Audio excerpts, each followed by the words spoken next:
एक सूर्यपालम गांव में एक सेठ रहता था जिसका नाम चिनप्पा था।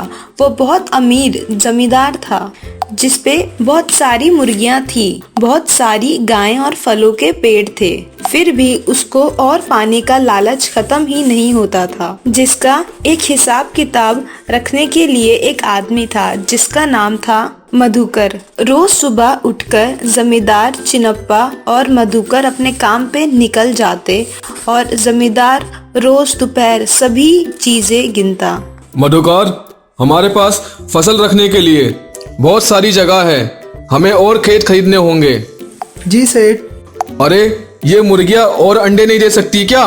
कुछ करना पड़ेगा। कल इस पेड़ पर 4 नारियल थे और आज 2 हैं। ढूंढो उन्हें, यहीं कहीं होंगे वो। और एक नारियल मधुकर ढूंढ लेता है और मुंह बनाते हुए फिर वो घर की ओर चल देता है। वो रोज अपने सोने के सिक्के गिनता और कहता है, थोड़े और सिक्के होते तो मजा ही आ जाता। जी सेठ जी, इसके लिए आपको थोड़ी और जमीनें चाहिए होंगी। हाँ, तुम सही कह रहे हो। उसके घर के पास छोटा और गरीब किसान अपनी पत्नी और एक बच्चे के साथ रहता था। उस पे एक छोटा सा खेत था और एक छोटी सी जमीन में अपनी छोटी सी परिवार के साथ बहुत खुशी से रहता था। आते जाते जमींदार उसे देखता और उसकी गरीबी को देखकर वो सोचता कि ये इतना गरीब होने के बाद इतना खुश कैसे है, और खुद से कहता है, मैं इतना अमीर होकर भी सुकून से और खुश नहीं रह पाता। सेठ जी, चलिए हिसाब किताब कर लेते हैं। अरे मधुकर, तुम कर लो, हमारा मन नहीं है आज। कई दिन बीत गए। उसका स्वभाव बहुत अलग और विचित्र हो गया था। उसे रात को नींद नहीं आती और सुबह काम में मन भी नहीं लगता। मधुकर ने उससे पूछा, सेठ जी, क्या हो गया है? आप कुछ ठीक नहीं लग रहे हैं। आपने कई दिनों से हिसाब किताब भी नहीं देखा। कुछ नहीं मधुकर। बताइए सेठ जी, मुझसे आपकी ये हालत देखी नहीं जाती। क्या बताऊं मधुकर, मेरे पास इतने खेत हैं, इतने पेड़ हैं और इतनी मुर्गियां हैं। इसके अलावा इतनी गाय भी है मेरे पास, फिर भी मैं इतना खुश नहीं हूँ। और वो गरीब जिसके पास कुछ भी नहीं है, वो मुझसे ज्यादा खुश है। क्योंकि उस पे कुछ नहीं है इसीलिए वो खुश है, और आपके पास सब कुछ है इसीलिए आप परेशान हैं। अरे मधुकर, पहेलियां मत बुझाओ, सीधा सीधा बताओ मुझे। हा हा हा हा। सेठ जी, सीधा सीधा बताएं, आपको समझ नहीं आएगा। आप एक काम कीजिए, 99 सोने के सिक्के उसके घर में छिपा दीजिए। ये सोने के सिक्के रखने जरूरी है क्या? हाँ, जरूरी है। अच्छा ठीक है, लेकिन सोने के सिक्के तुम्हें ही छिपाने होंगे।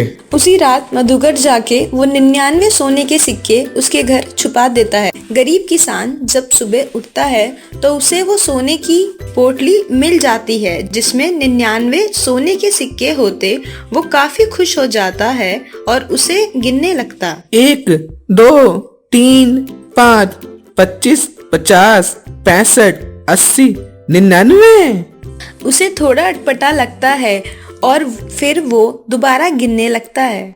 1 2 3 4 10 30 60 90 99। फिर से 99 और सोने के सिक्के यही कहीं होना चाहिए। मैं देखता हूँ, यही कहीं गिरा होगा। वो परेशान होकर इधर उधर घर में, घर के बाहर, झाड़ियों में और पेड़ पे भी चढ़ के देखने लगता है और निराश हो जाता है। उसका बेटा उसके साथ खेलने आता है तो वो उससे कहता है, अरे जाओ यहाँ से, परेशान मत करो मुझे। ये सब उसकी पत्नी देखकर संकोच में पड़ जाती है और कहती है, आपको क्या हुआ है स्वामी? ऐसा बर्ताव तो आपने कभी नहीं किया। वो बिन कुछ बोले वहाँ से चला जाता है। गरीब किसान एक दिन जमींदार के घर जाता है और मधुकर से मिलता है और उससे बोलता है, क्या मुझे थोड़ा काम मिल सकता है?